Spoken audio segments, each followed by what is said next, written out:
أعوذ بالله من الشيطان الرجيم.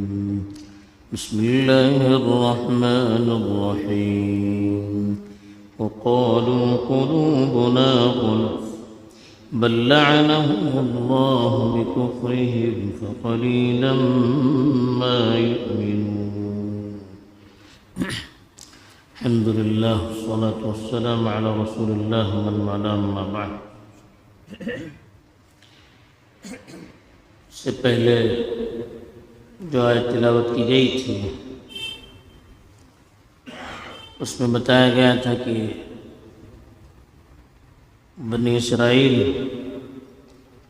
نبیوں کی مخالفت میں کس حد تک آگے بڑھ گئے تھے کہ وہ بعض انبیاء کو قتل تک کرنے میں دریغ نہیں کرتے تھے. اب جو آیت تلاوت کی گئی ہے اس میں خاص طور پر رسول اللہ صلی اللہ علیہ وسلم کے زمانے میں جو یہودی مدینے کے آس پاس آباد تھے ان کو نشانہ بنا کر کہا جا رہا ہے کہ وہ لوگ تھے جو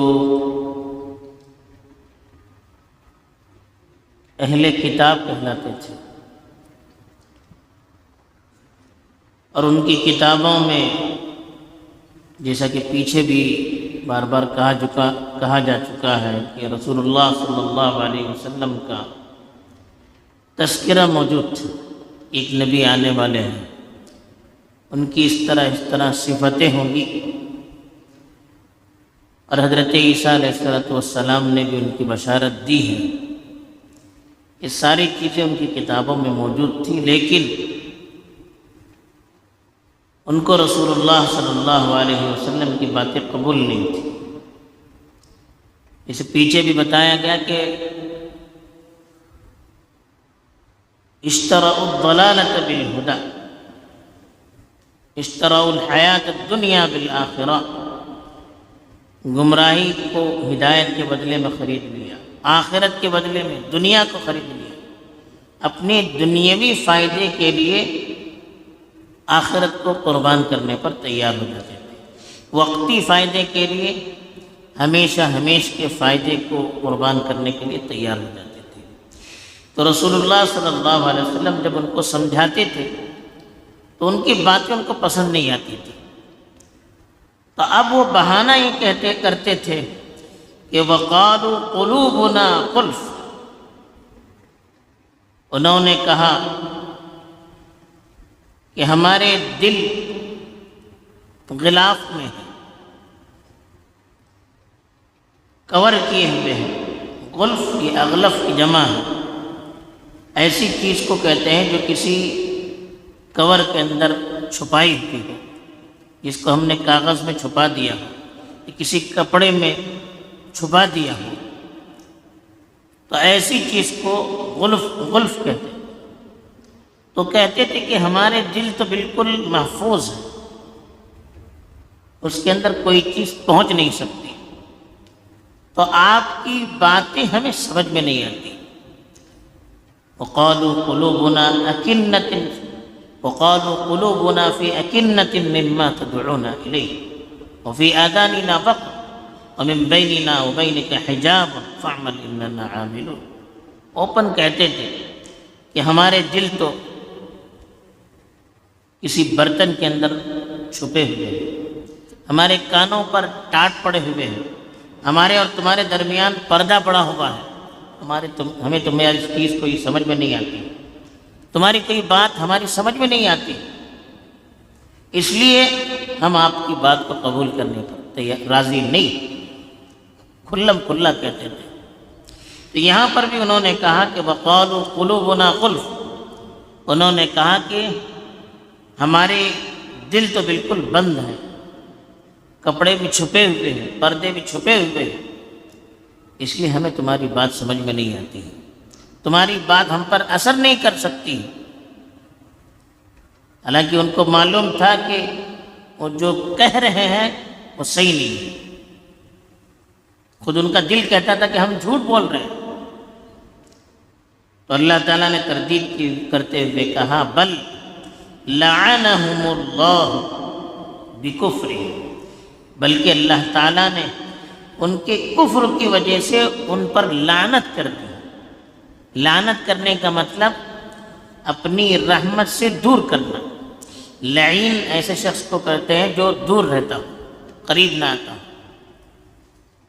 تو لعنت کرنا جب اللہ کی طرف سے آتا ہے تو یہ ہوتا ہے کہ اللہ تعالیٰ اپنی رحمت سے، اپنے فضل سے، اپنے انعام سے اس کو دور کر دیتے ہیں۔ جب اللہ تعالیٰ دور کر دیتے ہیں پھر اس کو کوئی چیز سمجھ میں نہیں آتی۔ کیوں دور کیا؟ ان کے کفر کی وجہ سے، جان بوجھ کر انہوں نے کفر کیا۔ ایک آدمی کو ابھی بات کوئی معلوم نہیں ہے، لا علم ہے، معلوم نہیں ہے، ایسے آدمی کے سمجھنے کی امید ہوتی ہے جب وہ بات سن لے۔ لیکن ایک آدمی جان بوجھ کر انکار کر رہا ہے، ان کو معلوم کہ یہ نبی ہے، ان کی کتابوں میں ان کی پوری نشانیاں لکھی ہوئی ہیں، پھر بھی وہ زبردستی، ضد، انانیت اور ذاتی مفاد کی وجہ سے انکار کر رہا ہے، تو ایسے آدمی کی پھر سمجھنے کی کوئی امید نہیں ہوتی ہے۔ اسی کو کہتے ہیں کہ اللہ تعالیٰ نے ان کے کفر کی وجہ سے، ان کی سرکشی کی وجہ سے، ان کی بے ادبی اور گستاخی کی وجہ سے ان کو اپنے رحمت سے دور کر دیا۔ جیسے ایک درجے میں طالب علم بار بار کوئی غلط کام کرتا ہے، بے ادبی کرتا ہے، دوسروں کے لیے بھی نقصان دہ ہوتا ہے، تو درجے سے اس کو استاد نکال دیتا ہے، باہر کر دیتا ہے۔ اب استاد نے باہر کیا، لیکن سبب کون بنا؟ لڑکا خود بنا، اس کی کرتوت بنے۔ یہاں پر بھی اسی اللہ نے اپنی رحمت سے ان کو دور کر دیا۔ کیوں کر دیا؟ ان کے اپنے کرتوت کی وجہ سے۔ تو اسی لیے کہا بل لعنہم اللہ بکفرہم، بلکہ اللہ تعالیٰ نے ان کو ان کے کفر کی وجہ سے دور کر دیا۔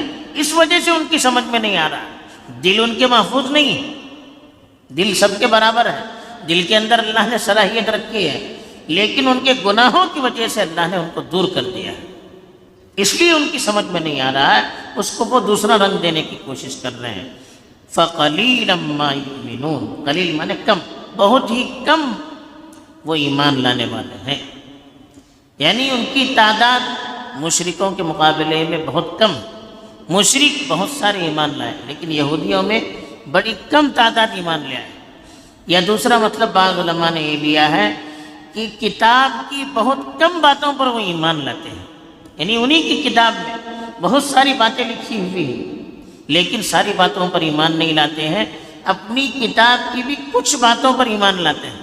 حالانکہ ان کی کتاب میں رسول اللہ صلی اللہ علیہ وسلم کا تذکرہ ہے، ان پر ایمان لانے کی فضیلت بھی پوری بیان کی گئی ہے، اس پر ایمان نہیں لاتے، بلکہ جو چیزیں ان کو پسند آتی ہیں ان پر ایمان لاتے ہیں۔ تو تھوڑی چیزوں پر ایمان لاتے ہیں، باقی چیزوں پر ایمان نہیں لاتے، یا ان میں سے تھوڑے لوگ ایمان لاتے ہیں، اکثر لوگ ایمان نہیں لاتے ہیں۔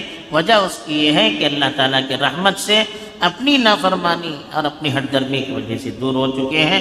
بہرحال یہ بھی اللہ تعالیٰ نے ہمیں بتا دیا کہ آدمی جب گناہ کرتا ہے، گستاخی کرتا ہے، بے ادبی کرتا ہے تو عام طور پر وہ اللہ کی رحمت سے دور ہوتا ہے، پھر دین کی باتیں اس کو سمجھ میں نہیں آتی ہے۔ اس لیے ایسی چیزوں سے ہمیں اپنے آپ کو دور رکھنا چاہیے۔ اللہ تعالیٰ توفیق دے، آمین۔ وآخر دعوانا